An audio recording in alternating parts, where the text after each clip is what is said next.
Assalamualaikum warahmatullahi wabarakatuh.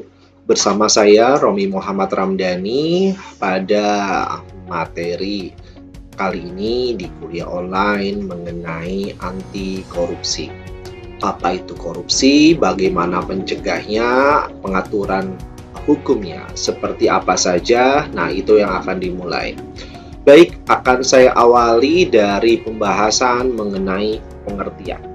Sebelum ke sana, saya memberikan ilustrasi bahwa korupsi hati-hati dapat dimulai dari tindakan mencontek. Mengapa? Karena korupsi dapat diartikan sebagai perbuatan curang, dapat disuap dan tidak bermoral. Saya garis bawahi, saya tekankan mengenai kata perbuatan curang. Maka hati-hati ketika Anda yang mendengar ini adalah seorang kakak, adalah orang tua, atau bahkan sudah memiliki cucu. Ketika cucu Anda, ketika anak Anda, ketika adik Anda dibiasakan berbuat curang, itu merupakan bibit, itu merupakan benih dari korupsi. Secara pengertian Kamus Besar Bahasa Indonesia, korupsi itu penyelewengan atau penyalahgunaan uang negara, perusahaan untuk keuntungan pribadi atau orang lain. Perhatikan bahwa yang dapat melakukan korupsi adalah pejabat negara karena di sana adanya penyalahgunaan dari uang negara. Lantas, apa saja unsur-unsur dari korupsi? Yang pertama, bahwa korupsi itu dapat dilakukan oleh setiap orang dengan syarat adanya perkayaan diri atau memperkaya diri sendiri, bisa juga ada orang lain atau suatu korporasi.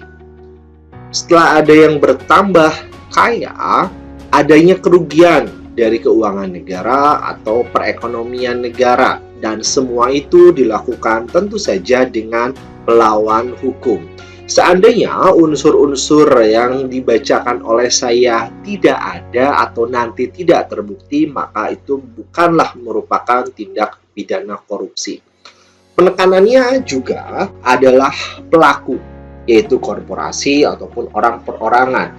Jadi ketika Anda mendengar berita ada seseorang yang tidak bertambah kekayaannya, lalu ada pertanyaan, loh kok bisa dikatakan dia korupsi? Karena lagi-lagi pertama, tadi ingat bahwa kekayaan bertambah bisa dilimpahkan kepada orang lain. Dan di sini pelakunya bisa atas nama korporasi ataupun orang perorangan. Lantas apakah penyebab dari korupsi? Ada 4 penyebab yang secara sederhana saya dapat katakan ini saling terkait. Adanya kebutuhan, personal gain, ada need di sana. Menarik ya, ketika berbicara mengenai kebutuhan, apakah itu memang yang dibutuhkan, ataukah ini berkaitan dengan emosional menjadi keperluan? Karena hati-hati, yang namanya bisa jadi keperluan orang tak terbatas, tak akan bisa dipenuhi sebanyak apapun. Contoh, Anda pernah lihat ada orang-orang yang bila dinilai nominal kekayaannya sudah banyak, sudah relatif tinggi. Pertanyaannya kenapa masih melakukan korupsi? Karena kepuasan itu yang menjadi unlimited, yang tak terhingga. Maka dari itu biasanya dalam konsep norma manusia perlu dibiasakan untuk bersyukur. Apalagi yang menjadi penyebab korupsi, tentu saja adanya kesempatan. Adanya kesempatan untuk yang berbuat, lalu dilakukan. Ini terkait juga adanya toleransi dari beberapa orang, dari orang-orang dalam kelompok. Makanya ketika ada putusan pelaku korupsi, itu dikenakan pada beberapa orang, karena akan terkait. Ada yang saling tahu dan mereka berbagi di sana. Rasionalisasi.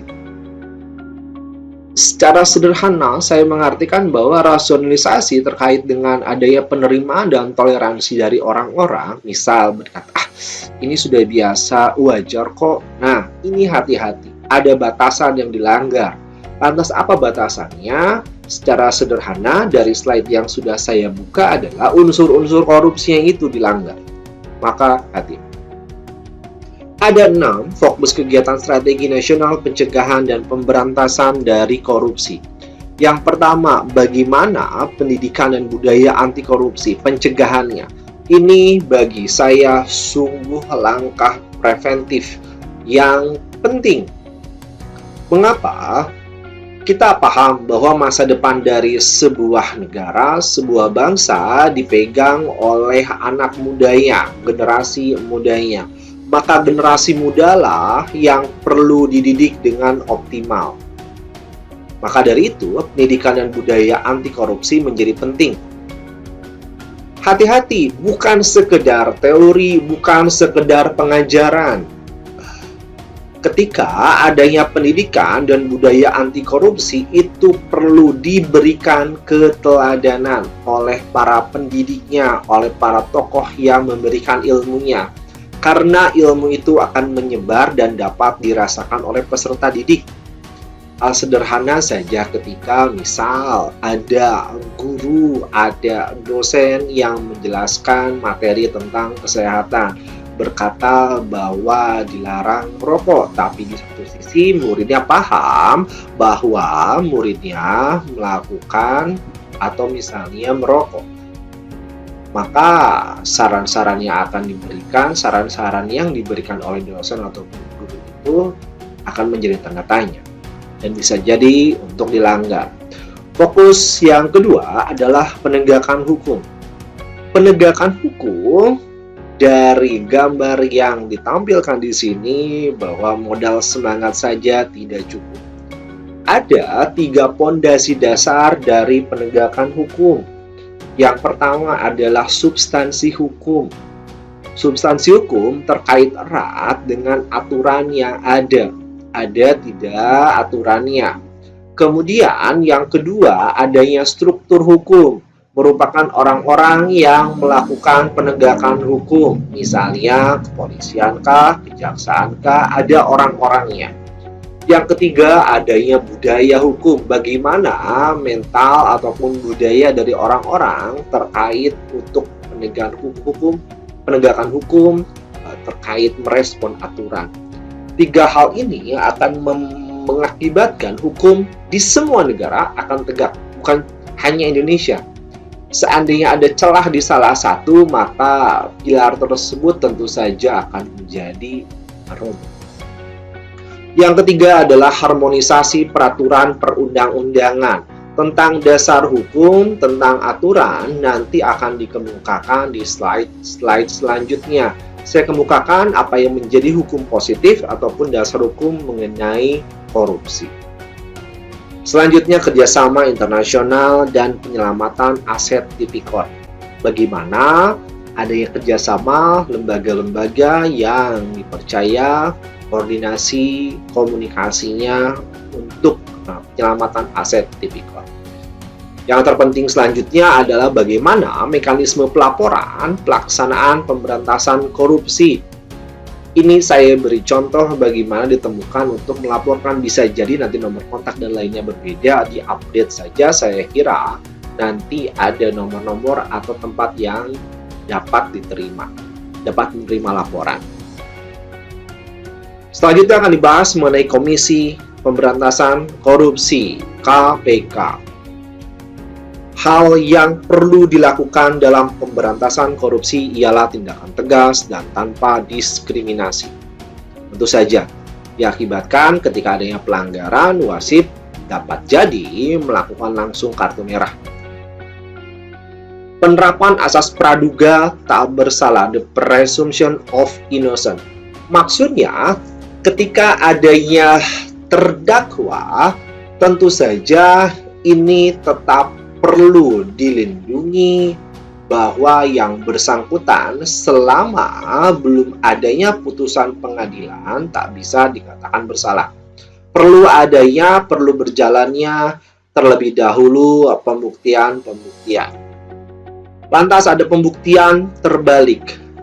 Bukan terbalik orangnya seperti digambar, Yang dinamakan pembuktian terbalik di hukum, misal ada seorang A yang dia tuntut melakukan korupsi. Tentu saja nanti fungsi dari jaksa adalah membuktikan bahwa yang bersangkutan melakukan korupsi.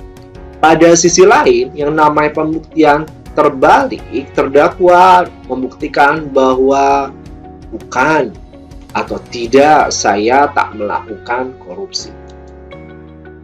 Peningkatan peran serta masyarakat dalam melaporkan menjadi bagian juga yang terpenting, seperti yang disebutkan di slide sebelumnya. Ini terkait pelaporan adalah pengembangbiakan whistleblower, adalah orang yang menginformasikan sebuah tindakan yang terjadi di organisasi, di perusahaannya. Perlu digarisbawahi, yang saya pahami, whistleblower bukan pasti adalah orang yang melaporkan tindak dari korupsi ini. Bisa jadi yang diberikan hanyalah informasi-informasi. Iktikat pimpinan dalam memimpin perusahaannya, organisasinya, tentu saja menjadi hal penting juga bagaimana korupsi itu dapat ditiadakan. Karena sebuah tindakan biasanya pimpinan akan pasti tahu.